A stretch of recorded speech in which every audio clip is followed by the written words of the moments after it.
Hello friends, आपका स्वागत है मेरे यूट्यूब चैनल एन के डिस्कशन में। तो फ्रेंड्स, आज की इस वीडियो में हम आपको बताएंगे 12th हिंदी पदखंड का ऑब्जेक्टिव, जो चैप्टर 2 का जितने भी ऑब्जेक्टिव है उसको आंसर के साथ आपको बताएंगे। तो वीडियो स्टार्ट करने से पहले एक छोटा सा रिक्वेस्ट है, हमारे चैनल को सब्सक्राइब करें।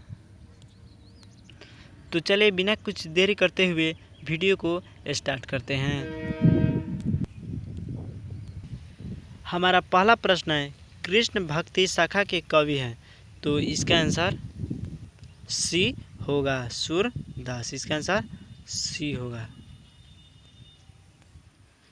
दूसरा नंबर प्रश्न है, सूरदास की कौन सी रचना है? तो इसका आंसर डी होगा, सूर सागर। इसका आंसर डी होगा। तीसरा नंबर प्रश्न है, सूरदास किस भक्ति के कवि है? तो इसका आंसर बी होगा, कृष्ण भक्ति। इसका आंसर बी होगा। चौथा नंबर प्रश्न है, सूरदास किस भाषा के प्रसिद्ध कवि हैं? इसका आंसर सी होगा, ब्रज भाषा। इसका आंसर सी होगा। पांचवा नंबर प्रश्न है, वात्सल्य के विश्व में अद्वितीय कवि कौन है? तो इसका आंसर ए होगा, सूरदास। इसका आंसर ए होगा।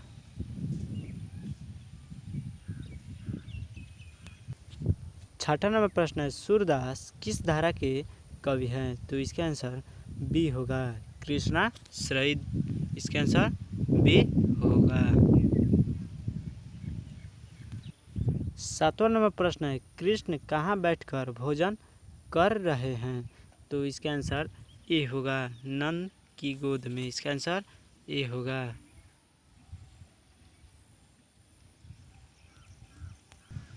आठवां नंबर प्रश्न है, प्रस्तुत प्रथम पद में कृष्ण को किसको सूचना दी जाती है? तो इसका आंसर सी होगा, भोर होने की। इसका आंसर सी होगा।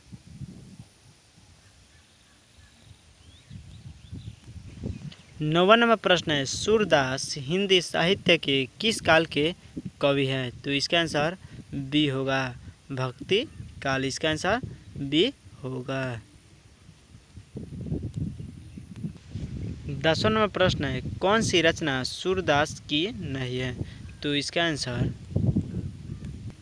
डी होगा। इसका आंसर डी होगा, सही। इसका आंसर डी होगा। 11वां नंबर प्रश्न है, कौन सी रचना सूरदास की है? तो इसका आंसर सी होगा, सूरसागर। इसका आंसर सी होगा। 12वां नंबर प्रश्न है, सूरदास की किस चीज़ की भूख है? तो इसका आंसर ए होगा, कृष्ण की जूठन की। इसका आंसर ए होगा। 13वां नंबर प्रश्न है, सूरदास की अनुमानित जन्म तिथि क्या है? तो इसका आंसर ए होगा, 1475 ईस्वी। इसका आंसर ए होगा।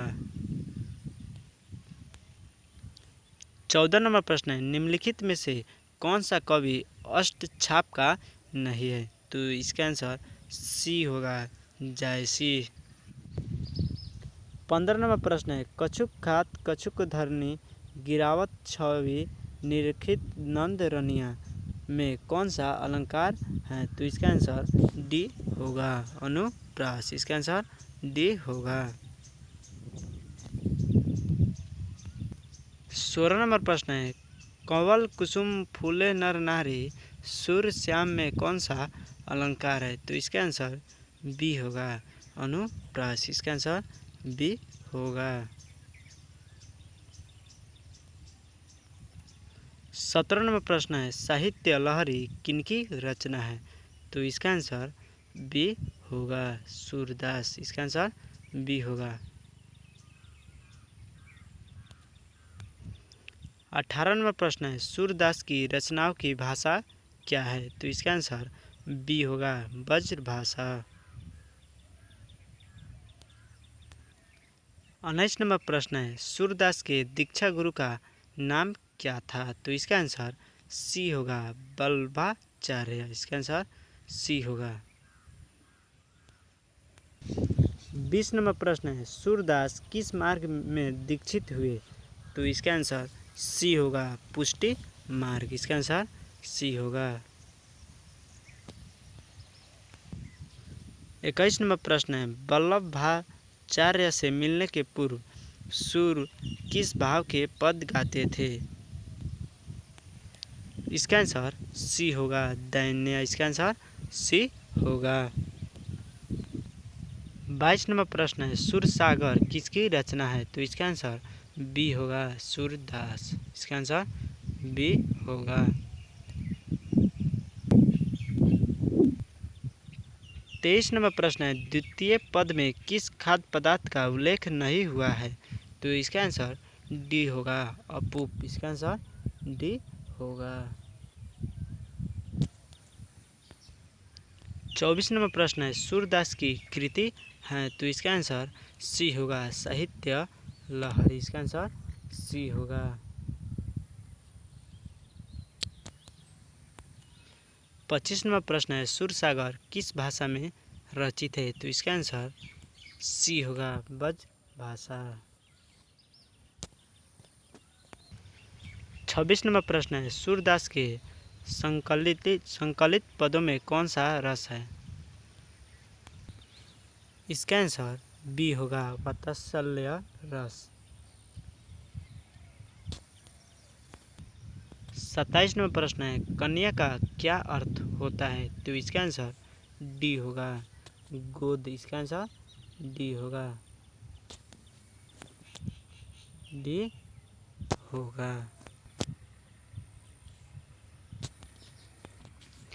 हमारा अंतिम प्रश्न है, भगवान श्री कृष्ण किस कवि के पूज्य थे? इसका आंसर डी होगा, सूरदास। इसका आंसर डी होगा। इसका आंसर डी होगा। इस प्रकार हमारा 28 प्रश्न समाप्त हुआ। तो अगले वीडियो को